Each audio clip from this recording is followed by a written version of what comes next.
నా పేరు పొట్లూరి హరికృష్ణ. గతంలో ఆంధ్రప్రదేశ్ ప్రభుత్వంలో నేను 2 సార్లు చైర్మన్గా చేస్తున్నాను. మహానాడు అంటే తెలుగుదేశం పార్టీ కుటుంబ సభ్యులు ప్రతి ఒక్కరికి రోమాంచనాలు నిక్కుపరుచుకున్నటువంటి ఒక సందర్భం.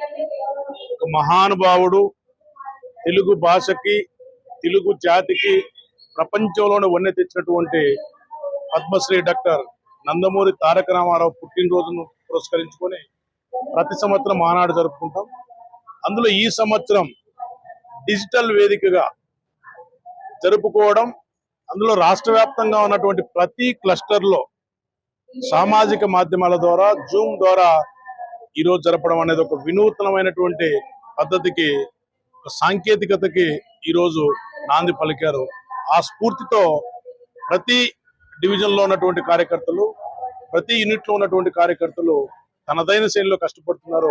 ఈ మహానాడు వారు తీర్మానించినటువంటి తీర్పులు సామాజికంగా, ఆర్థికంగా, రాజకీయంగా, అలాగే మహిళల పక్షాన కూడా ప్రభుత్వం ఉంది. ఈ కూటమి ప్రభుత్వం రాబోయే రోజుల్లో మరింత సుపరిపాలన అందిస్తూ ప్రజలను మన్నలో పోతుందని చెప్పి మనస్ఫూర్తిగా కోరుకుంటున్నాం. యూనిట్ నుంచి ఉంది.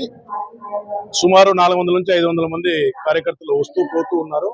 హాజరు 500 దాకా ఉండొచ్చు. 7th cluster convener Potluri Keshava Naidu గారు, యూనిట్ సభ్యులంతా చేస్తున్నారు. ధన్యవాదాలు. విశ్వవిఖ్యాత నట సార్వభౌమ నందమూరి తారక రామారావు గారు స్థాపించిన పార్టీ, సాంకేతికత విప్లవ సార్వభౌమ మన చంద్రబాబు నాయుడు గారి అధ్యక్షతన నడకై నాయకుడై నాయకత్వమై నడుస్తున్నటువంటి మన యువ నాయకుడు నారా లోకేష్ గారి ఆధ్వర్యంలో కని వినుగని ఎరుగని వినూతనంగా జరుగుతున్నటువంటి ఈ మహానాడు, అది డిజిటల్ మహానాడు అనేది ఈరోజు మనం నిర్వహిస్తున్నది. ఆ భాగంలోనే ఈరోజు మన అందరం కూడా ఇక్కడ కలిసాము. అనంతపురం అర్బన్ లో 12 మంది క్లస్టర్లలో ఒకరిగా నేనున్నాను. నా పేరు పొట్లూరు కేసినాడు. 7వ క్లస్టర్ ఇన్ఛార్జ్ గా ఉన్నాను.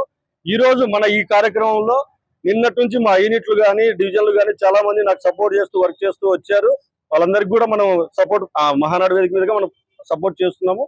అదే విధంగా ఈ రోజు ఇంత గ్రాండ్ గా మనం ఈ ప్రోగ్రాం జరగడానికి ఎవరైతే తెలుగుదేశం కుటుంబ సభ్యులు, తెలుగుదేశం అభిమానంగా ప్రేమించే వాళ్ళు, స్వతంత్రంగా వాళ్ళే మన ఈ కార్యక్రమానికి వచ్చేసి దీన్ని దిగ్విజయం చేయడానికి వాళ్ళు కూడా ప్రయత్నించినందుకు వాళ్ళకు కూడా నా మనసావాసిన థ్యాంక్ యూ చెప్పుకుంటూ, ఈ మహానాడు ఇటువంటి డిజిటల్ మహానాడు మనందరికీ ఒక కొత్త వినూతనమైన ఒక సాంకేతికత కూడినందువల్ల ఇది మనం అందరం ఒక ఎంజాయ్ చేస్తూ ఈ రోజు రేపు పండుగల మనందరం కూడా కలిసి పని చేయాలనేది నా ఉద్దేశపూర్వకంగా తెలియజేస్తున్నాను. Thank you.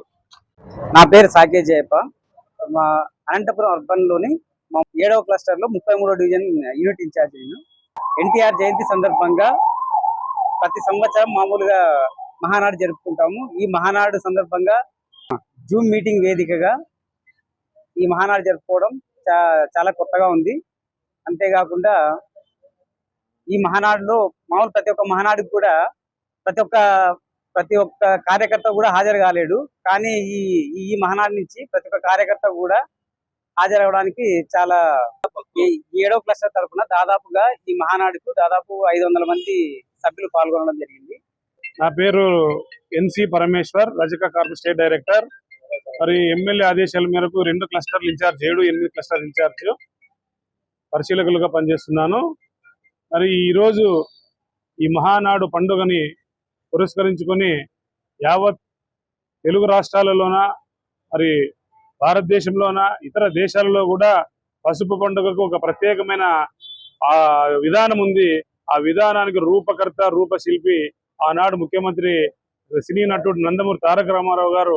ఆయన ఏ నిమిషంలో పార్టీని వ్యవస్థాపించాడో కానీ ఆ రోజు నుంచి తెలుగు ప్రజలు గుండెల్లో ధైర్యము, మహిళలకు ఒక భరోసా ఇచ్చిన ఒక ఏకైక వ్యక్తి మరి నందమూరి తారక రామారావు అని చెప్పేసి, మరి అదే బాటలోనే అదే పంతాలను నడుస్తున్నటువంటి మరి స్వర్ణాంధ్రప్రదేశ్ నిర్మాత అయినటువంటి చంద్రబాబు నాయుడు గారు ఆ ఆలోచనలను, ఆ ఆశయాలను మరి 44 సంవత్సరాలు పండుగ పురస్కరించుకొని మరి అన్ని విధానాలు ఈ రాష్ట్రానికి, మరి తెలంగాణకు కానీ, ఈ పార్టీ విధానాలకు కానీ ఏమాత్రం రామారావు గారి ఆలోచనలు తప్పు పట్టుకోకుండా ఆ విధానాలనే చేస్తూ ఈ పొద్దు విభజన ఆంధ్రప్రదేశ్ ను కూడా మరి స్వర్ణాంధ్రప్రదేశ్ తెలంగాణతో పోటీ పడేటట్లు ఈ రోజు 2014-19 నుంచి ఏ విధంగా అమరావతిని తీసుకొని వచ్చి ప్రత్యేకంగా చేశాడో, మరి 1924 మధ్య అది ఒక క్రూషియల్ పీరియడ్.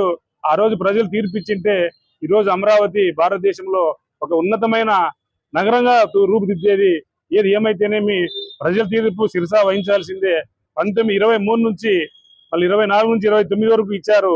ఈ 5 సంవత్సరాలలో మరి అమరావతిని ప్రత్యేక పెడుతూ మరి ఈ రోజు ఈ 5 సంవత్సరాల కాలంలో చంద్రబాబు నాయుడు గారు చేస్తున్న పథకాలు, స్త్రీశక్తి అనేది చాలా ఒక ప్రత్యేకమైన పథకము.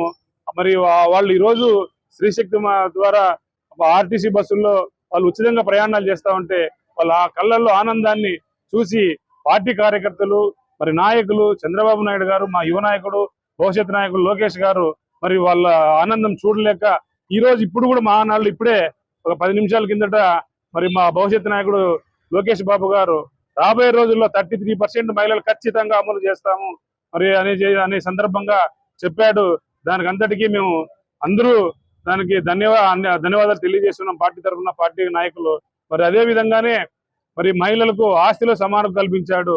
మరి ఈ విధంగా ఇటువంటి చెప్పుకుంటూ పోతే మహానాడు అంటేనే ఒక సంక్రాంతి పండుగ, ఉగాది పండుగ లాంటి పర్వదినాన తెలుగు ప్రజలు జరుపుకుంటా ఉన్నారే, ఆ పండుగని ఎలా ఉంటుందో ఈ పసుపు పండుగ 27, 28, 29 జరుపుతా ఉంది. కానీ మోడీ గారి ఆదేశాల మేరకు మరి పశ్చిమాసియాలో యుద్ధం జరుగుతుంది కాబట్టి ఆయన ఆదేశాల మేరకు చంద్రబాబు నాయుడు గారు కూడా మోడీ గారిని అనుసరించి మహానాడుని డిజిటల్ పద్ధతిలో పెట్టాలనేది ఒక మోడీ గారి మార్గం నడవడం జరిగింది. దాని పంతాలోనే ఈ రోజు ఎక్కడికెక్కడ క్లస్టర్లు కానీ, బూత్లు కానీ, మరి కళ్యాణ మంటపాల్లో ఏ డివిజన్ లో కానీ, మండలాల్లో కానీ జరుపుకుంటా ఉంటే మరి కడపలో జరుగుతుంది మహానాడిని తలపిస్తా ఉంది. ఈ రోజు డిజిటల్స్ లో మరి ప్రతి కార్యకర్త ఈ రోజు పాల్గొంటున్నాడు. మండల స్థాయిలో దాదాపు 500 నుంచి 1000 మంది పాల్గొంటున్నారు. క్లస్టర్ లో 500 నుంచి 1000 మంది పాల్గొంటున్నారు. దీని ఒక అవేర్నెస్ ప్రోగ్రామ్ గా ఇది కూడా ఒక చరిత్ర. డిజిటల్ అనే దాన్ని భారతదేశంలో ఏ పార్టీ కూడా ఈ విధంగా మనకి చేయలేదు. అది తెలుగుదేశం పార్టీనే మొదట ప్రవేశపెట్టింది. దాని పంతాలోనే ఈ రోజు డిజిటల్ గానీ, హైటెక్ గానీ, ఇంకోటి గానీ ఏదైనా పేటెంట్ అంటే మా చంద్రబాబు నాయుడు, మా తెలుగుదేశం పార్టీ అని చెప్పేసి ఈ సందర్భంగా మనవి చేస్తున్నాం. Thank you.